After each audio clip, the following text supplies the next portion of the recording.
That's obviously under the Eurozone restriction level of 3%. But if you look at that total debt pile, 132%, 2017 numbers, that is obviously a lot higher than the 60% that Eurozone members should, in theory, be sticking to.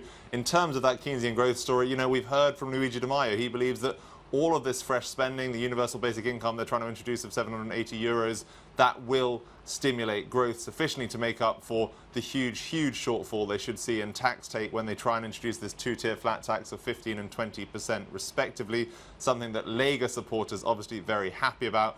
We saw last night that Giuseppe Conte, the new potential Prime Minister, met for nearly 2 hours with Sergio Mattarella, the President. He came outside of the Quirinale Palace last night surrounded by a scrum of journalists and said that he did promise that Italy would stick to European treaties, international treaties. Take a listen. Sono professore e avvocato. I am a lawyer, and throughout my life I have taken care of many people. I'm preparing myself now to defend the interests of all Italians in all places, in Europe and internationally, speaking with European institutions and with representatives of other countries.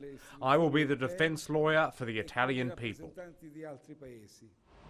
Sort of echoing that Lega slogan of Italian first there. Really interesting. We've heard now from Italian business leaders over the last week or so. They are very concerned about this turn away from Europe, this possible resort to economic protectionism. And the real challenge now for Giuseppe Conte, if he and his cabinet get approved by the president, if they get voted through by both houses of parliament, is how they implement these dozens of pages of policy proposals these two parties have hashed out, and how he controls the dynamic between these two other leaders who are obviously going to be peering very closely over his shoulder. Ariel.